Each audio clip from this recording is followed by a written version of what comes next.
कहानी की शुरुआत में हम हमारी फीमेल लीड शन को देखते हैं, जो कि छत पर आकर कहती है, ली जिंग शन, जो तुम चाहते थे आज वही होने वाला है। उसके मुंह से ब्लड निकल रहा था। फ्लैशबैक में हमें दिखाया जाता है, शन हॉस्पिटल में थी, जहां डॉक्टर उसे बताते हैं कि आपको कैंसर है, गैस्ट्रिक कैंसर, वो भी लास्ट स्टेज का। अपनी लाइफ को एंजॉय करने के लिए आपके पास बहुत कम समय है। वो खुद से कहती है, ली जिंग शन, क्या इस बार मैं सच में मरने वाली हूँ? तभी पीछे से ली आकर, जो कि हमारे हीरोइन का हस्बैंड और ड्रामा का मेन लीड है, उस पर चिल्लाते हुए कहता है, तुम यहाँ क्या कर रही हो? शन कहती है, अगर एक दिन मैं मर गई तो क्या तुम मुझे मिस करोगे? लेकिन वो इस बात को इग्नोर करते हुए उसे अपने साथ ले जाते हुए कहता है, मिंग बीमार है, मेरे साथ हॉस्पिटल चलो। वो अपना हाथ छुड़ाते हुए कहती है, मैं मरने वाली हूँ, मैं मिंग को और अपना खून नहीं दे सकती। ली चिल्लाते हुए कहता है, कॉन्ट्रैक्ट में साफ साफ लिखा था, जब तक उसे जरूरत होगी तब तक तुम्हें उसे अपना खून देना होगा। ली शन का गला पकड़कर उसे टॉर्चर करने लगता है। शन मन में सोचती है, इसने कभी भी मुझसे प्यार नहीं किया, इसके लिए तो मैं बस एक ब्लड बैंक हूँ ताकि ये अपनी लवर मिंग को बचा सके। वो हॉस्पिटल में उसे नर्स के सामने फेंकते हुए कहता है, इसका ब्लड निकालो। शन उसे मना करते हुए कहती है, मैं अब ये सब और नहीं कर सकती, मैं बिल्कुल भी ठीक नहीं हूँ। मगर ली उसे टॉर्चर करते हुए कहता है, तुम्हारे पास ना कहने का कोई हक नहीं है, वो तुम ही थी जिसने मुझे फोर्स किया था तुमसे शादी करने के लिए। फ्लैशबैक में हमें दिखाया जाता है, ली शन से कहता है, मिंग्यू का कार एक्सीडेंट हो गया है, उसे ब्लड की जरूरत है और तुम दोनों का ब्लड सेम है, तो प्लीज तुम उसकी हेल्प करो। शन कहती है, ठीक है, मैं उसकी मदद करने के लिए तैयार हूँ, बट इसके बदले में तुम्हें मुझसे शादी करनी होगी। जिसके लिए ली ना चाहते हुए भी मान जाता है और उसे शन पे बहुत गुस्सा आता है। यही वजह है कि वो आज तक शन को टॉर्चर कर रहा है। अब नर्स उसका ब्लड निकाल रही थी, मगर उसकी बॉडी में खून ही नहीं था। वो ली से कहती है, मिस शन माल नरिश्ड है, मैं उनकी बॉडी से और खून नहीं निकाल सकती, ऐसा करना बहुत डेंजरस होगा। मगर ली कहता है, क्या इतना ब्लड मिंग के लिए इनफ है, और अगर नहीं है तो चुपचाप निकालती रहो। पर तभी बहुत ज़्यादा ब्लड निकलने की वजह से शन वहीं बेहोश हो जाती है। नेक्स्ट सीन में हम उसे हॉस्पिटल बेड में देखते हैं, जहां मिंग एक्टिंग करते हुए कहती है, सिस्टर तुम ठीक तो हो ना? वो शन के घाव को दबाते हुए कहती है, मैंने सुना ली ने ज़बरदस्ती किसी की बॉडी से मेरे लिए खून निकलवाया है, मगर तुम अब तक जिंदा क्यों हो? इतना ब्लड निकलने के बाद भी मरी क्यों नहीं? शन उसे खुद से दूर करती है तो वो जानबूझकर नीचे गिर जाती है। तभी वहाँ ली आ जाता है और शन पर गुस्सा करने लगता है। वो आकर मिंग को उठाता है। मिंग एक्टिंग करते हुए कहती है, प्लीज तुम शन को कुछ मत कहो, उसने जानबूझकर नहीं किया। शन कहती है, मैंने कुछ नहीं किया, बल्कि वही है जो मेरे घाव को दबा रही थी। मिंग कहती है, सिस्टर आप ये कैसी बात कर रहे हो? वो आप ही हो जो अपने घाव को दबा रही थी, अब आप इल्जाम मुझ पे लगा रही हो। शन कहती है, कितना झूठ बोलोगी, मुंह बंद करो। ली उसका मुंह पकड़ते हुए कहता है, जिसे मुंह बंद करना चाहिए वो तुम हो। वो शन का गला दबाते हुए कहता है, अगर तुमने मिंग को टच करने की भी कोशिश की तो मैं तुम्हें जान से मार डालूंगा। एंड देन वो मिंग को वहां से ले जाते हुए कहता है, अगर तुम्हारे पास लोगों से बहस करने की हिम्मत है तो घर जाने की भी होगी, चुपचाप घर चली जाना। सन शैड होकर खुद से कहती है, मैं गलत थी, मुझे कभी तुमसे प्यार ही नहीं करना चाहिए था। वो जब वापस घर जा रही थी तो रास्ते में उसकी तबीयत खराब होने लगती है और उसके हाथ से उसकी एंगेजमेंट रिंग भी निकल जाती है। फ्लैशबैक में हमें दिखाया जाता है, ली उसके सामने रिंग फेंकते हुए कहता है, इसे मैंने रोड के किनारे से 30 रुपए में ली है, क्योंकि तुम यही डिजर्व करती हो। वो खुद से कहती है, ली जिंग शन, मेरे पास अब तुम्हारे साथ समय बिताने के लिए ज़्यादा टाइम नहीं है, लेकिन क्या मेरे मरने से पहले तुम मुझसे एक बार भी प्यार नहीं कर सकते? नेक्स्ट सीन में हम उसे घर में देखते हैं। तभी किसी का कॉल आता है। वो बहुत एक्साइटेड होकर फ़ोन उठाती है, क्योंकि उसे लगता है कि उसके हस्बैंड ली का होगा। मगर वो कॉल डॉक्टर शिन का होता है, जो शन का बहुत अच्छा फ्रेंड है और उसे पसंद भी करता है। उसे जब शन की बीमारी के बारे में पता चलता है तो वो कहता है, ऐसा कैसे हो सकता है, तुम्हें गैस्ट्रिक कैंसर हो ही नहीं सकता, तुम अभी बहुत यंग हो, क्या पता रिजल्ट गलत आया हो, तुम कल हॉस्पिटल आओ, मैं खुद चेक करूंगा। और ली का क्या अभी भी वो तुम्हें टॉर्चर करता है? अगर ऐसा है तो तुम उससे डाइवोर्स ले लो। शन कहती है, ठीक है, मैं इस बारे में सोचूंगी, एंड फोन कट कर देती है। उसे काफी पेन हो रहा था तो वो दवाई खाकर सो जाती है। रात में जब उसकी नींद खुलती है तो ली उसके ऊपर होता है। वो कहती है, तुम आ गए, चलो मैं तुम्हारे लिए खाना निकाल दूं। ली कहता है, अब इतनी भोली बनने की भी एक्टिंग मत करो, और उसके साथ जबरदस्ती करने लगता है। शन उसे रोकने की कोशिश करती है कि प्लीज मुझे छोड़ दो, मुझे हर्ट हो रहा है, अभी मैं ठीक नहीं हूँ। पर ली उसकी कोई बात नहीं सुनता और उसके बालों को पकड़ते हुए कहता है, वो तुम ही थी जो मुझसे शादी करना चाहती थी, मुझे सेड्यूस करना चाहती थी, तो आज इतनी भोली क्यों बन रही हो। जिसके बाद वो फिर से शन के साथ जबरदस्ती करने लगता है, बट इस बार वो कुछ नहीं बोलती और खुद से मन में कहती है, मैं मरने वाली हूँ। नेक्स्ट सीन में ली बैठा होता है, तभी शन को फिर से वॉमिटिंग होती है। ली उसकी तरफ देखने की कोशिश करता है, बट देन पता नहीं क्या सोचकर वो खुद को रोक लेता है और पैर मारकर शन को बिस्तर से नीचे गिराते हुए कहता है, अगर तुम्हारा और मिंग का ब्लड टाइप सेम नहीं होता तो मैं तो तुम्हारी तरफ कभी देखता भी नहीं। जिसके बाद वो वहां से चला जाता है और शन वहीं बेहोश हो जाती है। अगले दिन शन को वॉमिटिंग हो रही थी। वो ली को कॉल करके कहती है, क्या तुम अभी आ सकते हो, मुझे तुम्हें एक बहुत ज़रूरी बात बतानी है जो तुम हमेशा से चाहते थे। तभी पीछे से मिंग कहती है, ली मुझे बहुत डर लग रहा है, मैंने बहुत डरावना सपना देखा। वो जाकर मिंग के पास बैठ जाता है एंड शन को इग्नोर कर देता है। मिंग एक्टिंग करते हुए कहती है, शायद शन आपको मिस कर रही है। वो कहती है, अभी मेरे इतने बुरे दिन नहीं आए हैं कि तुम्हें मुझ पे दया दिखानी पड़े, सो अपना ये घटिया मुंह बंद रखो। जिसे सुनकर ली गुस्से में फ़ोन कट कर देता है। मिंग उसके क्लोज जाते हुए उसे किस करने की कोशिश करती है, तभी ली के फ़ोन में किसी का मैसेज आ जाता है। वो मिंग को दूर करते हुए कहता है, मुझे कुछ और काम करने हैं, मैं जा रहा हूँ। दूसरी तरफ शैन अपना हाथ काट कर बाथरूम में बैठी हुई थी और खुद से कह रही थी, क्या मेरे मरने से पहले तुम एक बार भी मुझसे प्यार नहीं कर सकते।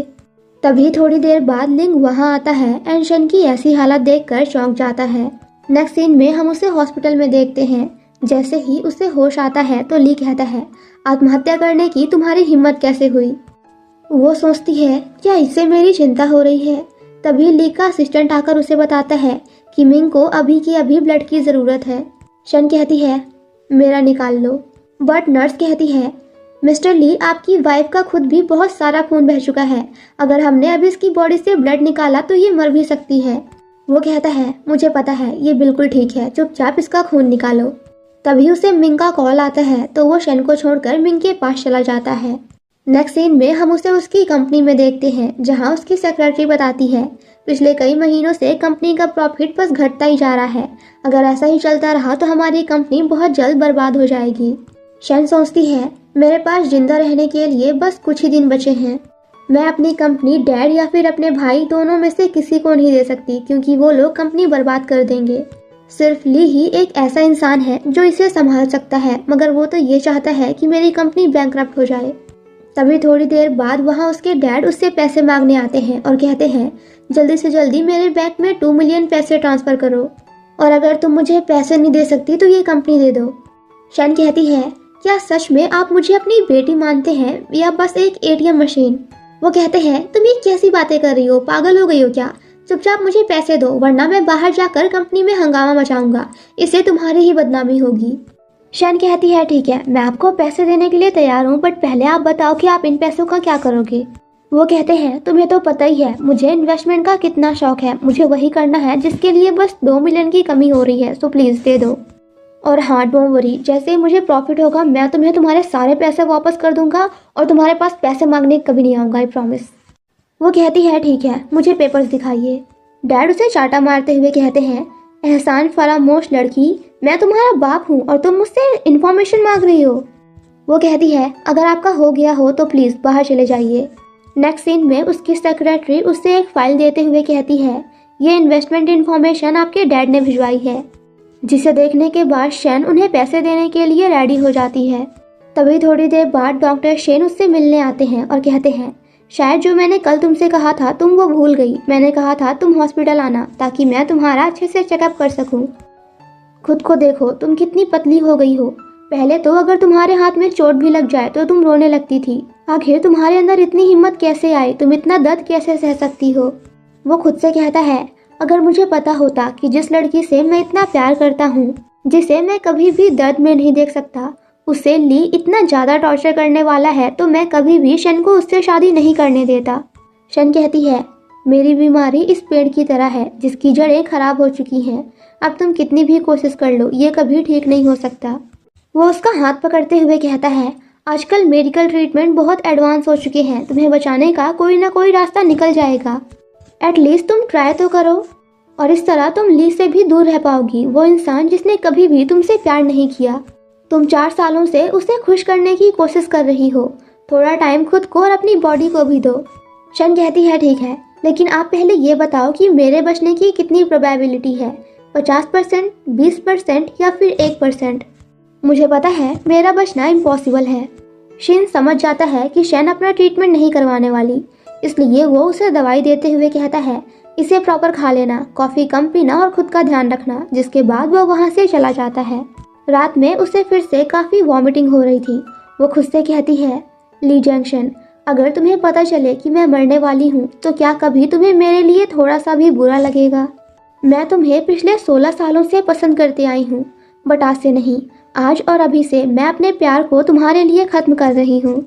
मॉर्निंग में हम उसे लॉयर के साथ देखते हैं। लॉयर कहता है क्या आप श्योर हैं कि आप मिस्टर ली से डाइवोर्स लेना चाहती हैं? वो कहती है हाँ। तभी वहाँ ली आकर कहता है मैं सोच ही रहा था कि अचानक से तुम मुझसे डाइवोर्स क्यों लेना चाहती हो। अब पता चला कि तुम्हारा तो दूसरे आदमी के साथ चक्कर चल रहा है। क्या मैं तुम्हें अकेला सेटिस्फाई नहीं कर रहा हूँ जो तुम्हें दूसरे आदमियों की ज़रूरत पड़ रही है? तुमने कहा आज मैं घर ना आऊँ, अब समझ में आया क्यों, क्योंकि ये आदमी यहाँ आया हुआ है। मुझे उन लोगों से सख्त नफरत है जो मुझे धोखा देते हैं। आज तक तुम्हें सिर्फ मैंने यूज़ किया है, तो अगर अब मैं तुम्हें छोड़ भी दूँ तब भी किसी दूसरे को हक नहीं तुम्हें टच करने का। वो वहीं उसके साथ ज़बरदस्ती करने लगता है, बट लॉयर उसे रोकते हुए कहता है मिस्टर ली ये आप क्या कर रहे हैं? जैसा आप सोच रहे हैं वैसा कुछ भी नहीं है। मैं एक डाइवोर्स लॉयर हूँ। मुझे मिस चेन ने यहाँ इसलिए बुलाया है ताकि मैं आप दोनों के डाइवोर्स का एग्रीमेंट बना सकूँ, पर मुझे लगता है इस बारे में पहले आप दोनों को बात कर लेनी चाहिए। एंड देन वहाँ से भाग जाता है। ली शन से पूछता है आखिर तुम डाइवोर्स क्यों चाहती हो? वो कुछ नहीं बोलती तो शन चिल्लाते हुए पूछता है मैंने पूछा तुम्हें डाइवोर्स क्यों चाहिए? वो कहती है क्योंकि मैं थक चुकी हूँ, अब मैं तुमसे प्यार नहीं करती। मैं नहीं चाहती कि मैं जिंदगी भर मिंग के लिए बस ब्लड बैंक बनी रहूँ। और अगर तुम्हें मेरी बातों पर भरोसा नहीं तो तुम जो सोच रहे हो वही सही। मेरा बाहर किसी आदमी से चक्कर चल रहा है, वो मेरे आने का इंतजार कर रहा है। वो उसके बाल पकड़ते हुए कहता है तो जब मैं घर पे नहीं होता तो तुम यही करती हो। आफ्टर ऑल तुम जैसी घटिया लड़कियों को तो एक मैन सेटिस्फाई कर ही नहीं सकता। वो उसे सोफे पर फेंक देता है एंड शन के पेट में फिर से दर्द होने लगता है। वो कहती है सही कहा, मेरा बाहर दूसरे आदमियों के साथ चक्कर चल रहा है, अगर तुम कर सकते हो तो मैं क्यों नहीं। ये सुनकर ली उसे एक चाटा मारता है और कहता है फिर से कहो। वो कहती है 4 साल बहुत होते हैं, मेरे पास अब और 4 साल नहीं है। डाइवोर्स के बाद मैं तुम्हें अपनी आधी प्रॉपर्टी दे दूंगी, तुम्हें ऐसे अकेले सड़ने नहीं दूंगी। ये सुनकर ली को गुस्सा आ जाता है और वो फिर से उसके साथ जबरदस्ती करने लगता है, तो शन उसके लिप्स को काट लेती है। नेक्स्ट सीन में वो अपने कपड़ों को ठीक करते हुए कहता है ये इनफ है या अभी भी तुम्हें दूसरे मेंस की ज़रूरत है? शन कहती है ली जिंगशन, तुम तो हमेशा मिंग से प्यार करते आए हो ना, तो फिर मुझे डाइवोर्स क्यों नहीं दे देते, या फिर कहीं तुम मुझसे प्यार तो नहीं करने लगे? वो कहता है मैं तुम्हें डाइवोर्स इसलिए नहीं दे रहा क्योंकि तुम मिंग की ब्लड बैंक हो, इसलिए नहीं क्योंकि मैं तुमसे प्यार करता हूँ। तो सपने देखना बंद करो, मैंने तुम्हें बस 1-2 बार ही टच किया है। शन वहाँ से जाते हुए कहती है मैं इन सब से थक चुकी हूँ, प्लीज़ चलो हम अलग हो जाते हैं। ली उसे रोकते हुए कहता है लगता है इतने पनिशमेंट से अभी भी तुम्हारी दिमाग ठिकाने नहीं आई, तुम्हें और पनिशमेंट की ज़रूरत है। जिसके बाद वो उसे ले जाकर वॉशरूम में लॉक कर देता है। वो चिल्लाती रह जाती है कि प्लीज़ दरवाज़ा खोलो वरना मैं मर जाऊंगी, बट ली गेट बंद करके चला जाता है। तभी उसे फिर से वॉमिटिंग होने लगती है। वो सभी पुरानी बातों को याद करते हुए कहती है मुझे कभी तुमसे प्यार करना ही नहीं चाहिए था। बाहर बारिश हो रही थी। ली सोचता है मिंग को थंडर से डर लगता है तो क्या शन को भी लगता होगा, मगर उस लड़की के पास मेरे खिलाफ जाने की हिम्मत है तो मैं उसके बारे में क्यों सोच रहा हूँ। एंड देन मिंग के पास चला जाता है, लेकिन वो मिंग के पास होने के बाद भी बस बार बार शन को ही याद कर रहा था। दोनों जब खाना खा रहे थे तो मिंग कहती है अगर आपको मेरे हाथ का बनाया हुआ खाना अच्छा लगा तो मैं डेली आपके लिए बना सकती हूँ। ली सोचता है शन भी हमेशा मेरे लिए खाना बनाया करती थी, लेकिन मैंने उसके हाथ का बनाया कभी नहीं खाया। लेकिन मैं फिर से उस घटिया औरत के बारे में क्यों सोच रहा हूँ। तभी मिंग उससे पूछती है आप शन से डाइवोर्स कब ले रहे हो? यह सुनकर ली कुछ नहीं बोलता, तो वो नौटंकी करने लगती है कि लोग मेरे बारे में क्या सोचेंगे। मैं आप दोनों के शादीशुदा जिंदगी के बीच में आ रही हूँ। आपने मुझसे प्रॉमिस किया था कि आप मुझसे शादी करेंगे, लेकिन मेरा एक्सीडेंट हो गया और आप ऐसा नहीं कर पाए। तो क्या जब मैं पूरी तरह से ठीक हो जाऊंगी तो आप शन से डाइवोर्स ले लेंगे? ली उससे अपना हाथ छुड़ाते हुए कहता है, मुझे कंपनी में कुछ काम है और मैं कुछ दिनों तक तुम्हारे पास नहीं आ पाऊंगा। एंड देन वहाँ से चला जाता है। ये देखकर मिंग को बहुत गुस्सा आता है। वो कहती है, शन तुम्हें सबक सिखाने का समय आ गया है। जिसके बाद वो किसी को कॉल करती है। नेक्स्ट सीन में ली ऑफिस में होता है, जहाँ वो कुछ फाइल्स देखते हुए कहता है, शन अब तुम अपने पापा को मरता हुआ खुद अपनी आंखों से देखोगी। वहीं दूसरी तरफ हम शन को देखते हैं, जो 2-3 दिनों से लगातार वॉशरूम में ही बंद थी और भूख की वजह से टॉयलेट्स पेपर खा रही थी। वो खुद से कहती है, मुझे बहुत दर्द हो रहा है, ये 3 दिन 3 साल के बराबर क्यों लग रहे हैं। रात में जब वो सो रही थी तो एक लड़का आकर उसके क्लोज जाने लगता है। तभी वहाँ मिस्टर ली आ जाता है। वो जाकर पहले उस लड़के को मारता है एंड देन अपनी वाइफ को। शन कहती है, ये आदमी कौन है, मैं सच में इसे नहीं जानती। वो आदमी कहता है, तुमने तो कहा था कि आज रात तुम्हारा हस्बैंड घर नहीं आएगा। प्लीज मिस्टर ली मुझे माफ कर दीजिए, आपकी वाइफ ने कहा था कि आप ज्यादा घर नहीं आते, बस कभी कभी आते हैं। ली उसे एक पंच मारते हुए कहता है, चले जाओ यहाँ से। तो वो आदमी वहाँ से भाग जाता है। बाहर आकर वो मिंग को कॉल करके कहता है, मेरे 1 मिलियन तैयार रखना। शन कहती है, मैं सच में उसे नहीं जानती, मुझे बहुत दर्द हो रहा है, क्या तुम मुझे हॉस्पिटल ले चलोगे। ली कहता है, क्या मैं तुम्हें इतना दयालु लगता हूँ, और क्या सच में जब मैं नहीं रहता तो तुम दूसरे आदमियों के साथ ये सब करती हो।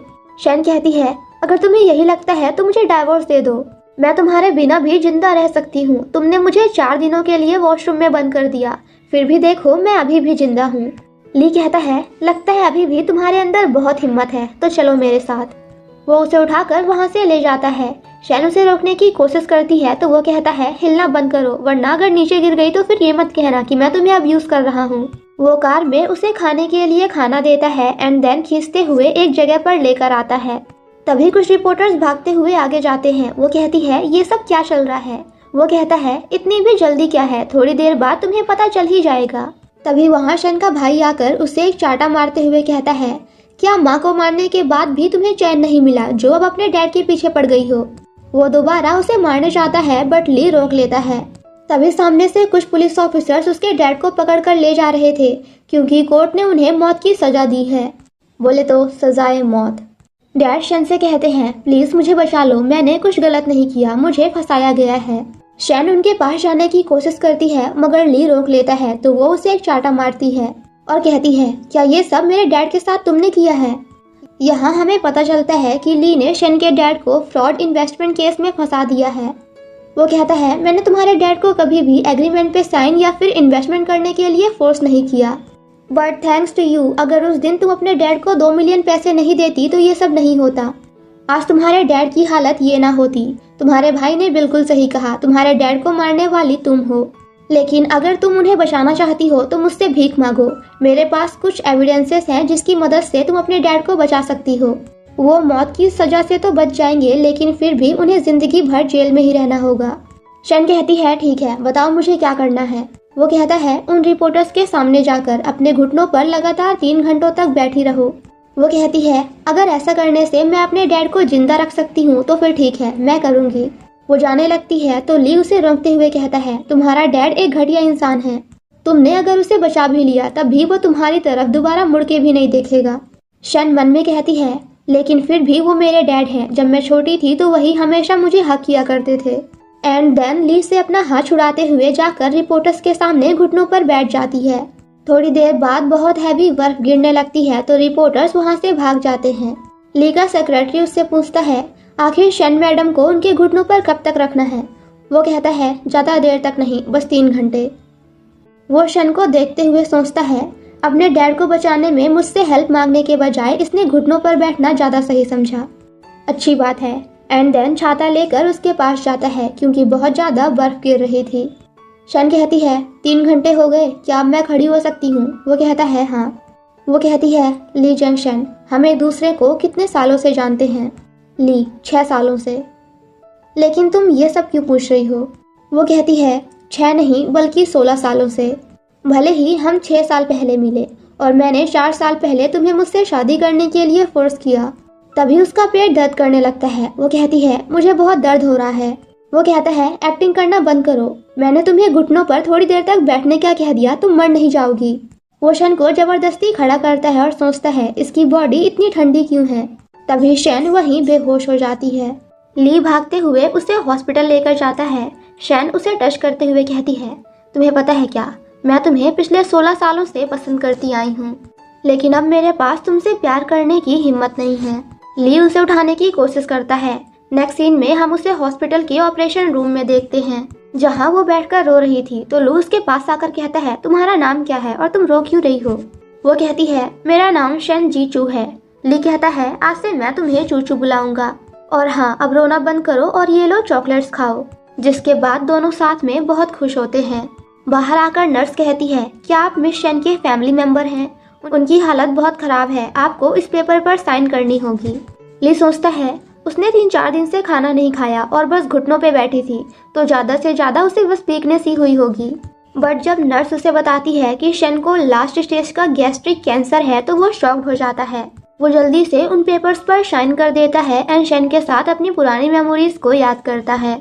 डॉक्टर शेन उसका ट्रीटमेंट करने आता है। ली चिल्लाते हुए पूछता है, क्या तुम्हें पता था उसे कैंसर है?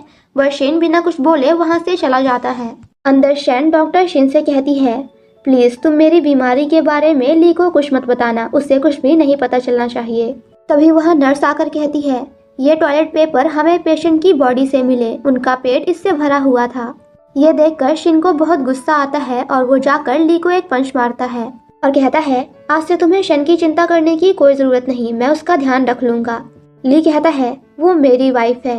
वो कहता है, तो तुम तब कहाँ थे जब शन खून की उल्टियाँ कर रही थी? तब कहाँ थे जब उसने टॉयलेट पेपर खाया? तुम तो बाहर अपनी लवर के साथ एंजॉय कर रहे थे। ये सोच रहे थे कि शन के डैड को जेल कैसे भेजा जाए। तुम इंसान नहीं बल्कि जानवर हो। अंदर आकर शेन उससे टॉयलेट पेपर्स दिखाते हुए कहता है, ये उसके पेट से मिला, अगर तुम उसका ध्यान नहीं रख सकते तो उसे डाइवोर्स दे दो, यही उसके लिए अच्छा होगा। ली कहता है, मैं उसे डाइवोर्स कभी नहीं दूंगा, वो मरते दम तक मेरी वाइफ रहेगी। अंदर आकर ली काफी ज्यादा रोता है एंड शन को उठाने की कोशिश करता है। उसे यहाँ सच में शन के लिए बहुत बुरा लग रहा था। देखते ही देखते एक दिन बीत जाता है। अगले दिन ली का सेक्रेटरी आता है। ली उससे पूछता है, शन के डैड के केस का क्या हुआ? सेक्रेटरी कहता है, जैसा आपने कहा था मैंने एविडेंसेस दे दिए हैं, शन के डैड को अब कोई सजा नहीं होगी। पर एक बात मुझे समझ नहीं आई, आपने उन्हें जेल भेजने के लिए इतनी मेहनत की, तो अब आप उन्हें बाहर क्यों निकाल रहे हैं? ऐसे में तो हमारा सन फैमिली को बैंकरप्ट करने का प्लान बर्बाद हो जाएगा। वो कुछ नहीं बोलता तो सेक्रेटरी अगेन कहता है, मिंग मुझसे पूछ रही थी कि आप उससे मिलने कब जाओगे, क्योंकि आप उसका फोन ही नहीं उठा रहे। ली कहता है, तुम उसके बारे में मत सोचो एंड शन के फादर के केस पर ध्यान दो। वो शन की केयर करते हुए कहता है, कभी कभी मुझे खुद पर बहुत गुस्सा आता है। मैं इस लड़की को उदास नहीं देख सकता, इसलिए नहीं क्योंकि इसका एंड मिंग्यू का ब्लड ग्रुप सेम है। कहीं मैं सच में इससे प्यार तो नहीं करने लगा। वो विंडो के पास जाकर कहता है, जब तुम्हें होश आएगा तो मैं तुम्हें बाहर ले चलूंगा, क्योंकि आज का मौसम बहुत अच्छा है। मैं हमेशा तुम्हारे साथ रहूंगा। शन कंपनी बैंकरप्ट नहीं होगी और ना ही तुम्हारे पापा को मौत की सजा होगी। तभी उसे होश आता है एंड वो डॉक्टर शिन का नाम ले रही थी। तो ली उन दोनों को अकेला छोड़कर वहां से चला जाता है। शन डॉक्टर शिन से कहती है, क्या तुम मेरे लिए एक फेक रिपोर्ट बनवा सकते हो, क्योंकि मैं नहीं चाहती कि ली को कभी पता चले कि मुझे गैस्ट्रिक कैंसर है। मुझे पता है उसे कभी भी मेरी चिंता नहीं होगी, मेरे लिए कभी भी बुरा नहीं लगेगा। मैं एक दिन उसे चुपचाप छोड़कर इस दुनिया से चली जाना चाहती हूँ। मेरे मरने के बाद मुझे जलाकर पानी में बहा देना, क्योंकि जीते जी तो मैं एक छोटे से दुनिया में कैद रह गई। बाहर की दुनिया मैंने कभी देखी ही नहीं, लेकिन मरने के बाद मैं समुद्र में फ्री होकर बहना चाहती हूँ, बाहर की दुनिया देखना चाहती हूँ। डॉक्टर शिन कहते हैं, अगर तुम्हें यही सब करना है तो तुम डाइवोर्स क्यों नहीं ले लेती? मैं हॉस्पिटल से लीव लेकर कुछ दिनों के लिए तुम्हारी केयर करने आ जाऊंगा। वो कहता है, मैं ये सब इसलिए कह रहा हूँ क्योंकि अगर ली को पता चला कि तुमने उससे झूठ बोला है तो वो पता नहीं तुम्हारे साथ क्या करेगा। शन कहती है, अब इन सब की मुझे आदत हो चुकी है। अगले दिन मिंग हॉस्पिटल आकर कहती है, मुझे सिस्टर शन की चिंता हो रही थी, इसलिए मैं उन्हें देखने यहाँ आ गई। और ये रही उनकी हेल्थ रिपोर्ट जो अभी अभी मुझे नर्स ने दी है। ली वो फाइल देखकर शॉक्ड हो जाता है क्योंकि उसमें स्टमक कैंसर नहीं लिखा हुआ था। वो एक नर्स से पूछता है, शन को तो लास्ट स्टेज का गैस्ट्रिक कैंसर है ना, तो इसमें क्यों नहीं लिखा है? नर्स झूठ बोलते हुए कहती है, वो हमसे मिस्टेक हो गई थी, उन्हें कोई कैंसर नहीं है। ये सुनने के बाद तो ली को जो थोड़ा बहुत भी शन के ऊपर प्यार आया था वो एक बार फिर से नफरत और गुस्से में बदल जाता है। मिंग कहती है, प्लीज आप गुस्सा मत करो, हो सकता है शन ने आपकी अटेंशन पाने के लिए ये सब किया हो। वो अंदर आता है तो शन कहती है, मेरे डैड के केस का क्या हुआ? वो कहता है, क्या इसके अलावा तुम्हें कुछ और भी बताना है? वो कहती है, हम डाइवोर्स कब ले रहे हैं? तुमने मेरे डैड को जेल भेज दिया, मेरी कंपनी बैंकरप्ट कर दी और मैं ऑपरेशन रूम में मरते मरते बची। वो कहता है, तो क्या बस मुझसे डाइवोर्स लेने के लिए तुमने गैस्ट्रिक कैंसर होने का नाटक किया? मुझसे झूठ बोला। शन सोचती है, अगर अभी मैं हॉस्पिटल बेड पर नहीं होती तो ये कब का मुझे एक थप्पड़ मार चुका होता। वो कहती है, मैंने इन 4 सालों में 50 से भी ज्यादा बार मिन को ब्लड दिया, क्योंकि तब मैं तुमसे अंधों की तरह प्यार करती थी, तुम्हारे लिए कुछ भी कर सकती थी, लेकिन तुम इस बात के लिए मुझे बुली नहीं कर सकते। मैं पिछले 4 सालों से तुम्हारी वाइफ बनकर तुम्हें खुश करने की कोशिश कर रही हूँ, मगर अब बस बहुत हुआ। लेकिन आज से और अभी से मुझे तुम्हारी कोई चिंता नहीं, मैं वही करूँगी जो मैं करना चाहती हूँ। ये कहता है, ठीक है, अगर तुम चाहती हो कि तुम्हारे डैड को मौत से भी बदतर सजा मिले तो कर सकती हो, जो तुम्हारा मन करे। शन कहती है, पर तुमने मुझसे प्रॉमिस किया था कि तुम उन्हें कुछ नहीं करोगे, उन्हें छोड़ दोगे। ली मन में सोचता है, तुम मेरे चंगुल से इस जन्म में कभी नहीं निकल सकती। वो कहता है, मैंने तुमसे कहा था कि तुम्हारे पापा को मौत की सजा नहीं होगी, लेकिन जेल में उनके साथ क्या होता है इस बात की गारंटी मैं नहीं ले सकता। बाहर आकर ली खुद से कहता है, मैं शन से नफरत करता हूँ, तो मुझे इतना बुरा क्यों लगता है जब वो मुझसे कहती है कि मुझे डाइवोर्स चाहिए। मैं इससे कोई प्यार नहीं करता, मुझे खुद को कंट्रोल करना होगा और इस औरत को टॉर्चर। कुछ देर बाद डॉक्टर शीन आकर शन से कहते हैं, उसने तुम्हारे साथ इतना कुछ किया, तुम उसे डाइवोर्स क्यों नहीं दे देती? वो कहती है, क्योंकि मेरे कुछ और ही प्लान्स हैं। शन कहता है, क्या है तुम्हारे प्लान्स? क्या तुम ये चाहती हो कि वो हमेशा तुम्हें ऐसे हर्ट करता रहे? अगर मुझे पता होता कि वो तुम्हें ऐसे ट्रीट करेगा तो मैं उस समय थोड़ी हिम्मत दिखाता और तुम दोनों की शादी नहीं होने देता। वो शन का हाथ पकड़ते हुए कहता है, तुम उस बास्टर्ड को डाइवोर्स दे दो, मैं तुमसे शादी करूंगा और हमेशा तुम्हारा ख्याल रखूंगा। शन उससे अपना हाथ छुड़ाते हुए कहती है, मैं ऐसा प्रिटेंड करूंगी कि मैंने कुछ सुना ही नहीं, वरना मुझे नहीं लगता कि हम एक अच्छे दोस्त भी रह पाएंगे। डॉक्टर शिन हंसते हुए कहते हैं, अरे मैं तो बस मजाक कर रहा था, तुमने इतना सीरियस क्यों ले लिया? अच्छा सुनो, अगर तुम्हें कैंसर से छुटकारा पाना है तो कीमोथेरेपी लेनी होगी। वो कहती है, बिल्कुल नहीं, क्योंकि कीमोथेरेपी में बहुत से बाल चले जाते हैं और मैं नहीं चाहती मरने से पहले मैं टकली हो जाऊं। नेक्स्ट सीन में नर्स शिन को बाहर लाती है, तभी उसे उसके डैड का कॉल आता है। डैड कहते हैं, मैं तुमसे सॉरी बोलना चाहता हूँ, मैं एक अच्छा फादर नहीं हूँ, मैंने कभी भी तुम्हें प्यार नहीं दिया, लेकिन मेरे जाने के बाद तुम हमेशा खुश रहना, तुम एक बहुत अच्छी लड़की हो, तुम्हारे डैड को तुम पे प्राउड है। शन कहती है, आप ये सब क्या कह रहे हैं और अभी आप हैं कहाँ, प्लीज बताइए मुझे। लेकिन उसके डैड कुछ नहीं बोलते एंड बिल्डिंग से कूदकर आत्महत्या कर लेते हैं। वो कहती है, मैं अपनी पूरी कंपनी भाई को दे दूंगी, मुझे और कुछ नहीं चाहिए, बट प्लीज आप मुझसे बात करिए। वहाँ ली आता है तो शन उसे मारते हुए कहती है, आखिर तुमने मेरे डैड के साथ ऐसा क्या कर दिया जो उन्होंने बिल्डिंग से कूदकर खुद की जान ले ली? तुमने मेरे डैड को मार डाला, मैं तुमसे नफरत करती हूँ। ये सुनकर ली भी शॉक्ड हो जाता है। वो खुद से कहता है, ये पहली बार है जब शन ने मुझसे कहा है कि वो मुझसे नफरत करती है। शन कहती है, मुझे लगा था कि अगर मैं घुटनों पर बैठी रहूंगी तो तुम मेरे डैड को छोड़ दोगे, मगर अब वो मर चुके हैं। भले ही उन्होंने कभी मुझे प्यार नहीं किया, बट फिर भी वो मेरे फादर थे, अब मेरे पास कोई नहीं है। ये कहकर वो रोने लगती है तो ली उसे हक कर लेता है, मगर शन उससे दूर होकर कहती है, आखिर तुम मेरे साथ ऐसा कैसे कर सकते हो? ली मन में सोचता है कि अगर सच में इसके पापा की डेथ हो गई होगी तो ये मुझे डाइवोर्स लेकर मुझसे दूर चली जाएगी, क्योंकि अभी तक सिर्फ यही एक वजह थी जिससे मैं इसे डाइवोर्स ना लेने के लिए ब्लैकमेल कर सकता था, इसके पापा। नेक्स्ट सीन में वो शन को उसके पापा के बॉडी के पास ले जा रहा था। सेक्रेटरी कहता है, लाइए मैं आपकी हेल्प कर दूं, मगर ली उसे व्हीलचेयर नहीं देता एंड खुद ही शन को आगे लेकर चला जाता है। सेक्रेटरी कहता है, वैसे तो ये कहते रहते हैं कि इन्हें मिस शन की कोई चिंता नहीं है, मैं उससे प्यार नहीं करता, पर इनकी ये पॉजिटिवनेस तो साफ साफ दिख रही है। अंदर जाकर शन डैड को उठाने की कोशिश करती है। डैड प्लीज उठिए ना, यहाँ बहुत ठंड लग रही है, चलिए हम घर चलते हैं। आपको जितने पैसे चाहिए मैं देने के लिए तैयार हूँ, उठिए और मुझ पर गुस्सा करिए कि क्यों मैंने आपसे और भाई से कंपनी ले ली। मुझे पता है आप मुझसे गुस्सा है, इसीलिए ये सब कर रहे हैं, है ना? ली कहता है, तुम्हारे डैड मर चुके हैं। वो कहती है, बिल्कुल नहीं, वो बस मुझसे गुस्सा है क्योंकि मैंने तुमसे शादी कर ली और अपने भाई को कंपनी नहीं दी, लेकिन कोई बात नहीं, आज ही मैं उसे कंपनी वापस कर दूंगी और तुमसे डाइवोर्स ले लूंगी। ली उसके पास जाकर चिल्लाते हुए कहता है, अब ये सब करने से कोई फायदा नहीं, मैंने कहा ना वो मर चुके हैं और वापस कभी नहीं आएंगे। शन उस पर गुस्सा करने लगती है तो वो उसे हक कर लेता है। आफ्टर दैट सेक्रेटरी उसके डैड की बॉडी को लेकर वहाँ से चला जाता है और वो बस रोती रह जाती है। वो कहती है, मुझे पछतावा हो रहा है क्यों 6 साल पहले मैं तुमसे मिली और तुम्हें शादी करने के लिए फोर्स किया। अगर मेरी लाइफ में तुम नहीं होते तो ये सब भी कभी नहीं होता। काश मैं 16 साल पहले ही तुम्हें भूल गई होती। एंड देन वहीं बेहोश हो जाती है। नेक्स्ट सीन में हम उसे हॉस्पिटल में देखते हैं जहाँ वो बेड पर बेहोश होती है और ली उसके बगल में बैठा होता है। जैसे ही उसे होश आता है तो वो कहती है, ली जिंगशन, मरने से पहले मेरे डैड ने मुझसे कहा था केयरफुल रहना। वो कहता है, तुम्हारे डैड ने आत्महत्या की तो इससे मेरा क्या लेना देना। शन कहती है, सभी को पता है मेरे डैड कितने कमजोर आदमी हैं, तो उनके पास इतनी हिम्मत कहाँ से आई कि वो खुद की जान ले लें। ली कहता है, हो सकता है तुम्हारे डैड ने ऐसा इसलिए किया हो कि उन्हें जिंदगी भर जेल में रहने से अच्छी मौत लगी हो।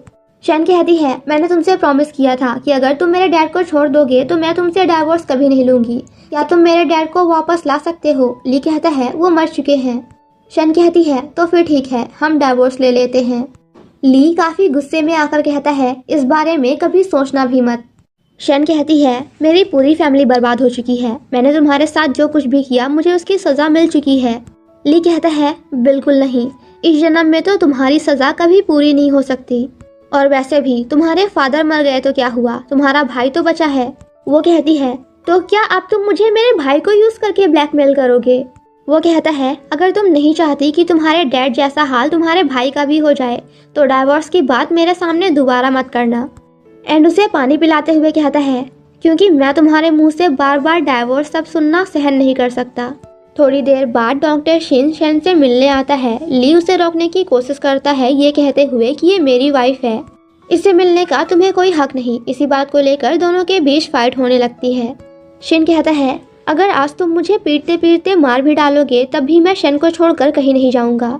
ली कहता है, ठीक है, एंड उसे मारने जाता है। तभी पीछे से शन कहती है, प्लीज क्या तुम लोग यहाँ से कहीं और जा सकते हो। वो कहता है, प्लीज शन चलो मेरे साथ यहाँ से, वो तुम्हें मार डालेगा। ली कहता है, ये मेरी वाइफ है, तो अगर मैं इसे मार भी डालूं तब भी तुम्हें हमारे बीच आने का कोई हक नहीं है। जब तक हम दोनों शादीशुदा हैं तब तक तुम बस शन को दूर से देख सकते हो। वो डॉक्टर को मारने लगता है। शन सोचती है शायद ली को ये लग रहा है कि मेरा और डॉक्टर का कुछ चल रहा है, मुझे कुछ करना होगा वरना ऐसे तो ये इसे मार डालेगा। वो कहती है, प्लीज ली, डॉक्टर शी को छोड़ दो, मुझे उनसे कुछ कहना है। ये सुनकर ली उन्हें छोड़ देता है। शन कहती है, मैं ली को डाइवोर्स कभी नहीं देने वाली क्योंकि मैं उससे बहुत ही ज़्यादा प्यार करती हूँ। डॉक्टर कहते हैं, तुम ये सब क्या कह रही हो, क्या इसने तुम्हें डराया है। शन कहती है, बिल्कुल नहीं, ये मैं अपनी मर्जी से कह रही हूँ, मुझे हमेशा ली के साथ रहना है, सो प्लीज़ आप हमें अकेला छोड़ दीजिए और चले जाइए। जिसे सुनकर डॉक्टर शिन उदास होकर वहाँ से चले जाते हैं। नेक्स्ट सीन में वो दोनों घर जा रहे थे। ली शन से कहता है, आज के बाद तुम डॉक्टर शिन से अकेले में कभी नहीं मिलोगी, और अगर मुझे पता चला कि तुम मिली हो और तुम दोनों का कुछ चल रहा है तो मुझे उसके हाथ पैर तोड़ने में कोई प्रॉब्लम नहीं होगी। शन कहती है, तुम इतना घटिया कैसे सोच सकते हो। वो मन में कहता है, क्योंकि डॉक्टर शिन तुमसे प्यार करता है, उसकी आंखों में जो तुम्हारे लिए अफेक्शन था वो नॉर्मल फ्रेंड्स के बीच नहीं हो सकता। नेक्स्ट सीन में हम उन्हें घर में देखते हैं जहाँ शन अपने मॉम एंड डैड की फोटो देखकर रो रही थी। ली मन में कहता है, जिस दिन इसके पापा ने आत्महत्या की उसके एक दिन पहले मैं उनसे जेल में मिलने गया था, जहां मैंने उन्हें थोड़ा डराया धमकाया ताकि वो अपनी बेटी को अच्छे से ट्रीट करें, पर मुझे नहीं पता था कि वो सुसाइड कर लेंगे। रात में ली मिंग के पास जाता है। वो कहती है, ली जिंगशन, आज रात तो मैं तुम्हें अपना बनाकर ही रहूंगी। वो कपड़े वपड़े नीचे करके उसके पास जाती है, बट वो तो संस्कारी बच्चे की तरह उसे वापस पहना देता है। मिंग बार बार ली के क्लोज जाने की कोशिश करती है, बट ली तो बार बार उसे खुद से दूर कर रहा था। मिंग सोचती है, कहीं सच में इसे शन से प्यार तो नहीं हो गया। नहीं, ऐसा नहीं हो सकता। आफ्टर दैट वो ली को फिर से शन के खिलाफ भड़का देती है। वो ली के क्लोज जाते हुए कहती है, मैं शन से बहुत जेलस हूँ, वो हक से आपको अपना बना सकती है पर मैं नहीं। क्या प्लीज़ आप मुझसे शादी नहीं कर सकते। ये सुनकर ली वहाँ से जाने लगता है तो पीछे से मिंग पूछती है, आप शन से डाइवोर्स कब लेने वाले हैं। ली कहता है, कभी नहीं, और इसके अलावा मैं कुछ भी कर सकता हूँ। वो कहती है, तो ठीक है, आज से मैं भी आपके घर में ही रहूंगी, मुझे शन के साथ रहने में कोई प्रॉब्लम नहीं है। दूसरी तरफ शन अपनी वेडिंग फोटो निकालती है जिसे उसने बहुत ही प्यार से बनवाया था, मगर उस टाइम ली ने कहा था इसे निकाल कर बाहर फेंक दो, मैं ऐसी घड़िया चीज़ें नहीं देखना चाहता। एंड देन उसे फेंक कर वहाँ से चला जाता है। थोड़ी देर बाद जब ली वापस आता है तो देखता है शन खाना खा रही है। वो मन में कहता है क्या इसे पता था कि मैं आने वाला हूँ, इसने स्पेशली मेरे लिए खाना बना कर रखा है। वो कहता है भूख लगी है। कहती है अगर भूख लगी है तो ऑर्डर कर लो, वैसे भी तुम्हें बाहर के खाने की आदत होगी। ये सुनकर ली शॉक्ड हो जाता है कि जो लड़की हमेशा उसके लिए खाना बनाकर रखती थी इतना कैसे बदल सकती है। शन सोचती है आखिर ये चाहता क्या है, मैं इसके लिए खाना बनाऊं। पिछले 4 सालों से मैंने इसे खुश करने की कितनी कोशिश की, हमेशा वेट करती थी कि ये घर आए और खाना खाए, पर ये तो देखता भी नहीं था। वो ली से कहती है अगर तुम्हें बाहर का खाना नहीं खाना तो मिंग को बुला लो, वो तो तुम्हारे लिए बना ही देगी। तभी वो देखता है उनकी वेडिंग फोटो डस्टबिन में पड़ी हुई है। तभी वहाँ वर्कर्स आकर कचरा हटाने लगते हैं। ली कहता है फोटो को छोड़ दो। एंड देन बहाने बनाते हुए कहता है जब तक हमें हमारा मैरिज सर्टिफिकेट मिल नहीं जाता तब तक हम इसे नहीं फेंक सकते। तभी अचानक से शन का पेट दर्द होने लगता है तो वो कहता है अगर तबीयत ठीक नहीं है तो इधर उधर घूमना बंद करो। वो कहती है नहीं कर सकती क्योंकि अभी मेरे पास पैसे नहीं हैं, मुझे अपना घर बेचना पड़ रहा है और मेरे पास अभी पैसे क्यों नहीं है ये तुमसे अच्छा और कौन जान सकता है। एक्चुअली शन के पापा के डेथ के बाद उनकी पूरी कंपनी बैंकक्रप्ट हो चुकी है। ये सुनकर ली उसका घर खरीदने के लिए तैयार हो जाता है और कहता है as a joint property and husband wife तुम भी यहाँ रह सकती हो। वो उसे अपना कार्ड देते हुए कहता है इसमें 5 मिलियन है। रात में ली शन को कॉल करके कहता है कल मिंग घर आने वाली है तो तुम उसके लिए खाना बनाकर रखना। शन कहती है मैं कुछ नहीं करूँगी। ली कहता है उसकी तबीयत सही नहीं है इसलिए वो बाहर का खाना नहीं खा सकती। शन चिल्लाते हुए कहती है तुम्हें समझ नहीं आ रहा क्या, मैंने कहा ना मैं कुछ नहीं करूँगी। मैं वो लड़की नहीं रही जो खाना बनाकर तुम्हारे आने का इंतजार करती थी। अगर किसी और के लिए बनाना होता तो मैं बना भी लेती, मगर तुम जैसे जानवर के लिए बिल्कुल नहीं। ली कहता है तुम मुझसे ऐसे बात कैसे कर सकती हो, लगता है तुम्हारे अंदर बहुत हिम्मत आ गई है। अगर तुमने कल खाना बनाकर नहीं रखा तो मैं तुम्हारे भाई को मार डालूंगा। ये सुनकर शन ना चाहते हुए भी खाना बनाने के लिए मान जाती है। वो ली की फोटो देखते हुए कहती है मैं मरने वाली हूँ और तुम अभी भी मुझे टॉर्चर कर रहे हो। नेक्स्ट मॉर्निंग शन को आइडिया आता है और वो खाने में वही सब कुछ बनाती है जो ली को बिल्कुल भी पसंद नहीं। थोड़ी देर बाद ली मिंग को लेकर वहाँ आ जाता है। वो सभी जब खाना खाने बैठते हैं तो ली खाना देकर गुस्सा हो जाता है क्योंकि कुछ भी उसके पसंद का नहीं था। कुछ डिशेस थी मगर वो या तो पूरी जली हुई थी या फिर पूरी कच्ची। मिंग कहती है अगर तुम्हें नहीं पता था कि ली को क्या क्या पसंद है तो तुम मुझसे पूछ लेती।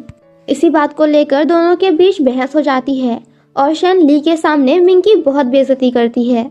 मिंग वहाँ से जाने लगती है तो ली उसे रोक कर कहता है माफ़ी मांगो, पर शन माफ़ी मांगने से मना कर देती है और कहती है अगर भूख लगे तो खाना खुद बना लेना। एंड देन वहाँ से जाने लगती है। मिंग उसे रोकने जाती है एंड देन जानबूझकर नीचे गिरने की एक्टिंग करने लगती है। ली जाकर उसे उठाता है एंड शन पर चिल्लाते हुए उसे फिर से माफ़ी मांगने कहता है। शन कहती है मैंने इसे छुआ भी नहीं और ये नीचे गिर गई, इतने में इसे कुछ नहीं होगा, ये मरने नहीं वाली। ये सुनकर ली उसे एक चाटा मार देता है। शन माफ़ी मांगने से मना कर देती है और ली को भी काफ़ी कुछ बुरा भला सुनाने लगती है, जैसे कि तुम इंसान नहीं जानवर हो। जो शन तुम्हारे लिए खाना बनाया करती थी, तुम्हारे आने का इंतज़ार करती थी, उसे तो तुमने कब का मार डाला। ये सब सुनकर ली को बहुत गुस्सा आ जाता है और वो वहीं मिंग के सामने शन के साथ ज़बरदस्ती करने लगता है।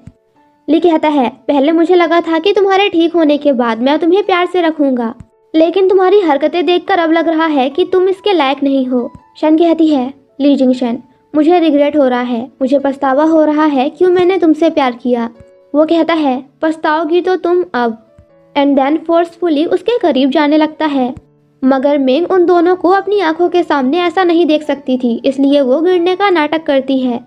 ली भागते हुए उसके पास जाता है तो वो कहती है मेरा सर दर्द हो रहा है और वॉमिटिंग आ रही है, मैं आपको और सिस्टर को डिस्टर्ब नहीं करना चाहती थी। ली कहता है कोई बात नहीं, चलो हम हॉस्पिटल चलते हैं। एंड उसे लेकर वहाँ से चला जाता है। हॉस्पिटल में भी उसका सारा ध्यान मिंग पर नहीं बल्कि फ़ोन पर था। मिंग खुद से कहती है इसे सच में शन से प्यार हो गया है, आखिर ये लड़की मर क्यों नहीं जाती। मगर कोई बात नहीं, अभी मैं ली के घर में आई हूँ, कुछ दिनों बाद उसके दिल में भी आ जाऊंगी। वो दोनों वहाँ से जा रहे थे तभी मिंग को उसी आदमी का कॉल आता है जो उस रात शन के साथ पकड़ा गया था। वो आदमी कहता है Ming I love you so much, मैं तुम्हें बहुत मिस कर रहा हूँ। वो मिंग को मिलने बुलाता है। वहीं ली कार में बाहर उसका इंतजार कर रहा था। तभी मिंग उसे कॉल करके कहती है हॉस्पिटल में मुझे मेरी एक फ्रेंड मिल गई, वो बहुत बीमार है, तो आज रात मैं उसी के साथ रुकने वाली हूँ। ली कहता है ठीक है, एंड देन अपने सेक्रेटरी से कहता है मिंग पर नजर रखो। मिंग जैसे ही उस आदमी के पास पहुंचती है तो दोनों का रोमांस स्टार्ट हो जाता है। वो कहती है ली जिंगशन, तुमने तो मुझे कभी टच भी नहीं किया, तो तुम नहीं तो यही सही। नेक्स्ट सीन में दोनों बेड पर बैठे होते हैं। मिंग कहती है क्या तुम्हें पैसे चाहिए? वो आदमी कहता है पैसे किसे नहीं चाहिए। वो कहती है ठीक है, पर उसके लिए तुम्हें किसी का खून करना होगा। शन जी चूको, क्योंकि अगर एक बार वो मर गई तो फिर ली मुझसे शादी कर लेगा, जिसके बाद उसके सारे पैसे मेरे हो जाएंगे और तुम जितना चाहो मैं तुम्हें उतने पैसे दूंगी। गाइस, इस बंदे का नाम है सॉन्ग लिन, इसलिए हम इसे सॉन्ग बुलाएंगे या फिर लिन, बट आई थिंक लिन ज़्यादा सही है। सॉन्ग लिन शन को मारने से मना कर देता है और कहता है ली के दिल में सिर्फ शन है, वो उसी से प्यार करता है। तुम्हें ऐसा क्यों लगता है कि उससे मरने के बाद वो तुमसे शादी कर लेगा? मिंग कहती है वो पक्का मुझसे शादी करेगा, क्योंकि एक बार मैंने उसकी जान बचाई थी। 6 साल पहले वो पानी में गिरकर मरने ही वाला था, पर किसी ने आकर उसे बचा लिया। तब से ली को ऐसा लगता है कि उसे बचाने वाली मैं थी। सॉन्गलिन पूछता है तो फिर उसे बचाया किसने? वो कहती है ये तो मुझे भी नहीं पता, पर तब से वो मेरी बहुत केयर करने लगा और उसने मुझसे कहा कि वो मुझसे शादी करना चाहता है। वो सॉन्गलिन को 10 मिलियन का कार्ड देते हुए कहती है अब सिर्फ तुम ही मेरी हेल्प कर सकते हो। दूसरी तरफ हम शन को देखते हैं जिसकी हालत काफी खराब होती है। अगले दिन मॉर्निंग में वो अनाथ आश्रम जाती है जहाँ वो हर साल अपने बर्थडे के दिन जाया करती थी। वहाँ के बच्चे उसे गिफ्ट्स देते हैं एंड हैप्पी बर्थडे विश करते हैं। ये देखकर शन बहुत इमोशनल हो जाती है, क्योंकि आज तक उसे किसी ने भी उसके बर्थडे पर ना तो विश किया था और ना ही गिफ्ट्स दिए थे।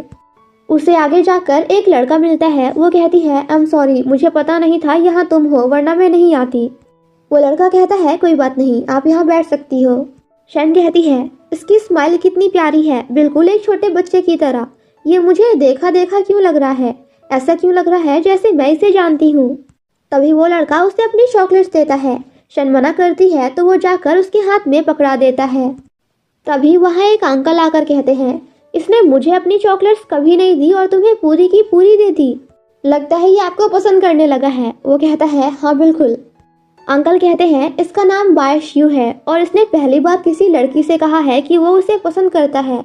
यह लड़का 15 साल पहले हमारे अनाथ आश्रम आया था और तब से ये यहीं पला बढ़ा है।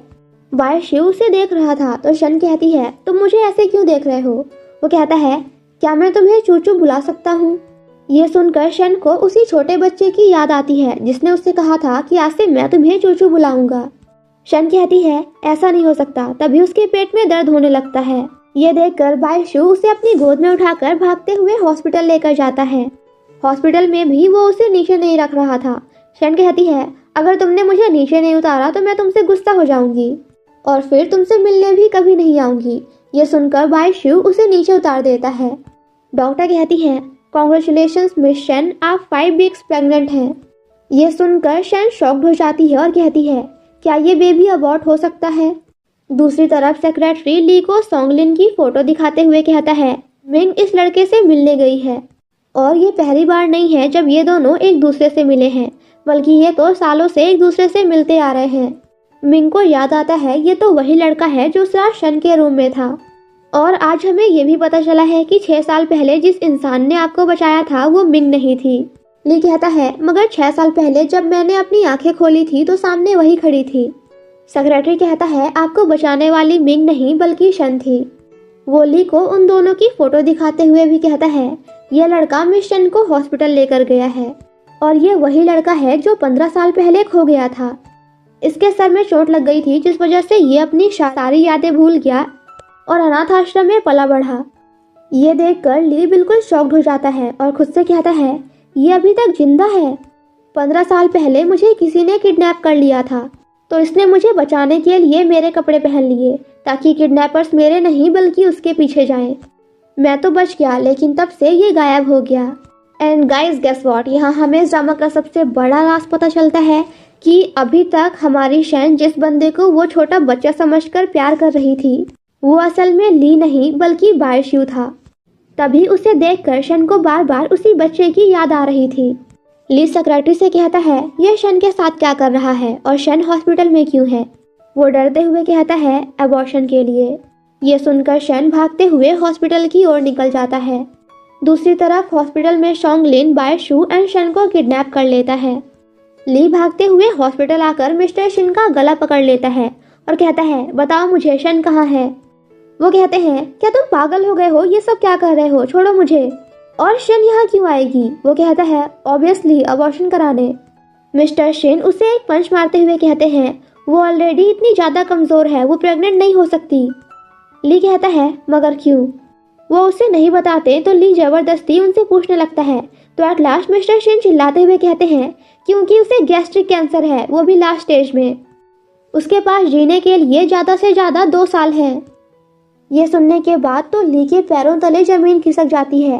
वो चिल्लाते हुए डॉक्टर शिन से कहता है तुमने मुझे इस बारे में कभी बताया क्यों नहीं, तुम दोनों ने मिलकर मुझे धोखा दिया है।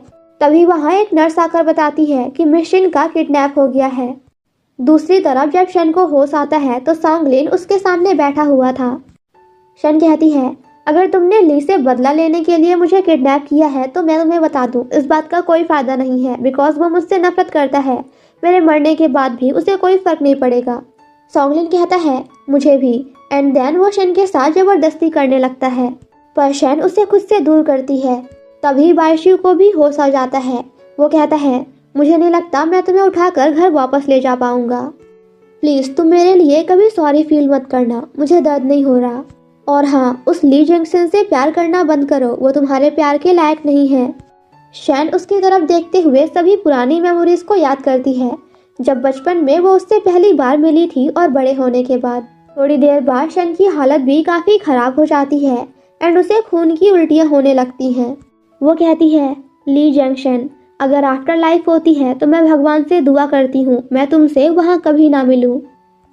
तभी शॉन्गलिन उसी के सामने बायशू को मार डालता है। शैन उसे देखते हुए कहती है see you in the next life, अब मैं तुमसे अगले जन्म में मिलूंगी। एंड देन यहाँ पे उसकी भी मौत हो जाती है। पीछे से ली भागते हुए आकर जोर से शैन का नाम चिल्लाता है मगर वो उसकी आंखों के सामने ही मर जाती है। एंड गाइस, इसी के साथ हमारा ये ड्रामा यहीं पे ख़त्म हो जाता है। हमारी हीरोइन शैन जीते जी तो ना सही बट फाइनली मरने के बाद ही वो ली के चंगुल से आज़ाद हो गई। हो सकता है नेक्स्ट लाइफ में वो बायशू से मिले और वो दोनों वहाँ अपने एक नई ज़िंदगी और लव स्टोरी की शुरुआत करें। और रही बात ली की, तो वो ज़िंदगी भर इसी गिल्ट के साथ जिएगा कि जिस लड़की ने मेरी जान बचाई, मुझसे इतना प्यार किया, मैंने हमेशा उसे नीचा दिखाया और टॉर्चर किया। तो गाइस कमेंट करके बताओ आप लोगों को ये ड्रामा कैसा लगा। स्टार्टिंग में तो टॉक्सिक था बट एंड में काफ़ी इमोशनल। और हाँ, आप लोग ये भी कमेंट करके बता सकते हो कि नेक्स्ट ड्रामा आप लोगों को कैसा देखना है, फनी, रोमांटिक, टॉक्सिक या फिर किड्स वाला। बट तब तक के लिए thank you so much guys for watching my explanation. Stay safe and healthy, bye bye.